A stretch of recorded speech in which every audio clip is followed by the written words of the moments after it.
I'm a certified peer specialist. I have spent years learning every coping tool there is.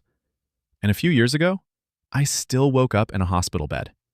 So if you've ever thought, I know what I'm supposed to do when I get triggered, I just can't do it in the moment, you're not failing. You found the gap nobody warns you about. Knowing a tool and having a kit you actually reach for are two completely different things. By the end of this, you'll know how to build the second one, the kind that holds on the hard days. Let's build it. Here's the rule the whole video runs on. You cannot build a coping tool in the middle of the storm. You build it in the calm, and you reach for it in the chaos. Think about a fire drill. Nobody learns where the exit is while the building is on fire. They walk it a dozen times on an ordinary Tuesday, so that when the alarm screams, their feet already know the way. A coping tool is the same.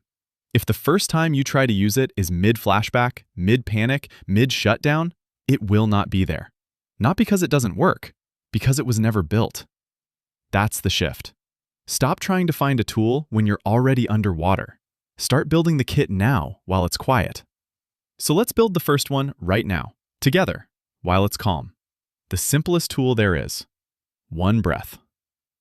Breathe in for a count of 4.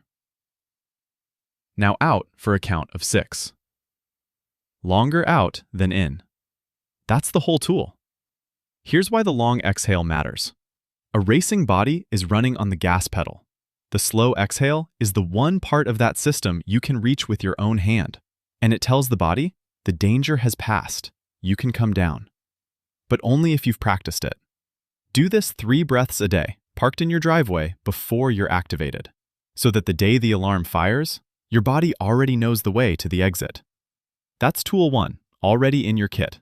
Now let me tell you why I know this works, and why I had to learn it the hard way.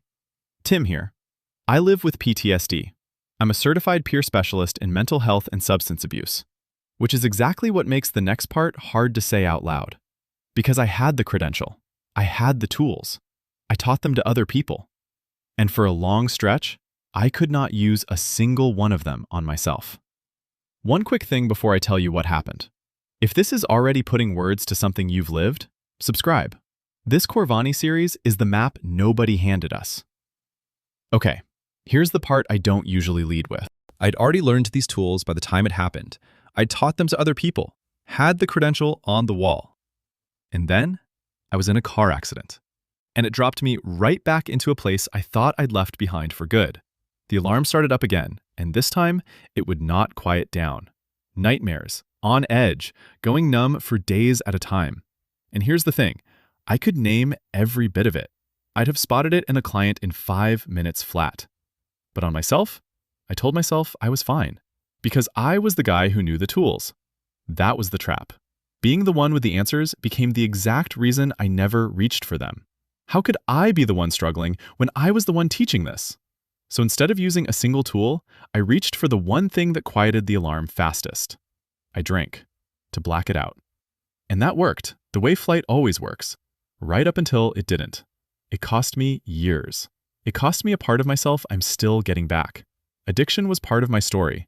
I'm in recovery now. And there was a night it got darker than that. I survived a suicide attempt. I'm not going to walk you through it, and I don't need to. What matters is what came after. 9 days in an inpatient unit, and then the thing that actually turned it. It wasn't the credential. It wasn't me finally remembering my own toolkit. It was another person, a peer through NAMI, who had been where I was, and who sat with me and didn't flinch. That's the day I understood what these tools are actually for. Not to perform, to reach for, and that you are never meant to build the kit alone. Here's what I learned in that hospital that no class ever taught me. A coping kit is not knowledge, it's reps. I didn't fall apart because I didn't know the tools. I fell apart because I'd never practiced them on an ordinary day, so they weren't there on the worst one. Knowing is a fact in your head. A kit is a path your body has already walked. The whole difference between the two is repetition, done in the calm. So if you've been beating yourself up for knowing better and still freezing, still snapping, still going numb, stop. You don't have a character problem. You have an unbuilt kit. And a kit can be built, starting today. There are 6 tools. The mistake is treating them like a list to memorize. They're not. Each one is a rep you practice in the calm. Let me show you how. Breathing. You just built it. The 4 in, 6 out. Practice it parked in the driveway, not mid-panic. Grounding. When you're shut down and far away, this walks you back into the room. Name 3 things you can see, 1 sound you can hear, where you are, the day, your own name. Practice it on a normal afternoon so your body knows the path home before it ever needs it. Movement. When you've got fight energy and nowhere to put it, give it somewhere that isn't a person you love. Shake out your hands, push against a wall, a walk around the block. Build it as a daily habit, not an emergency move. The pause. 1 question before you react, or before you say yes again. What do I actually need right now? Practice asking it over small things so it's there for the big ones. Journaling, not a diary. 3 sentences. What set it off? What my body did? What I needed. You do this one between the storms, and over time, it hands you your own pattern. And connection, the one I learned last and need most.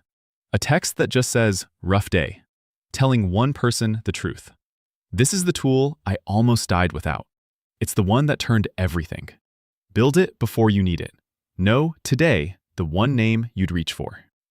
Now make it yours, because a kit you can't find in the dark isn't a kit. Here's the move. Pick 3, not 6. 3 tools that fit the move your body usually makes. Write them on 1 card. Put the card where the hard day actually happens, in your wallet, on the bathroom mirror, the lock screen of your phone, so that when the alarm screams and your thinking brain goes offline, you don't have to remember anything. You just have to read. That's the kit. 3 practice tools, written where you'll see them, built in the calm. Simple on purpose, because simple is what survives a hard day. Let's be real about what this is. This is peer support. Me walking next to you with what I've lived. It is not therapy, and it's not a replacement for clinical care. The tools are real, and they have a ceiling. The thing that actually turned my life was a peer who sat with me, and the clinical care I finally let in. If your alarm has been running your life for as long as you can remember, a trained professional can take you places these tools can't. That isn't failure. That's reaching for the right size tool for the weight you're carrying. So here's the kit, in one breath. You can't build a tool in the storm. You build it in the calm and reach for it in the chaos. Pick 3. Practice them on the ordinary days. Write them where you'll see them. And never forget, connection is one of them. If you want to go deeper than one video can, the 4 responses, a full grounding toolkit, the warning signs, and a 2-week tracker built for a real life are all in the Korvani Trauma Response Workbook at korvani.co/trauma-workbook. It's $9 through PTSD Awareness Month. Link in the description. And I mean this part. This is peer support, not therapy or medical advice. If you're in crisis, please reach out to a qualified professional or call or text 988. If you're a veteran, call 988 and then press 1. I knew every tool and still ended up in that bed. What got me out wasn't knowing more. It was one person and the willingness to reach. You can build your kit, and you don't have to do it alone. I'm Tim Naylor, a certified peer specialist in mental health and substance abuse. If this helped you, follow Korvani for more peer support content. Real tools, real talk, no fluff. And drop your thoughts in the comments. I see every comment.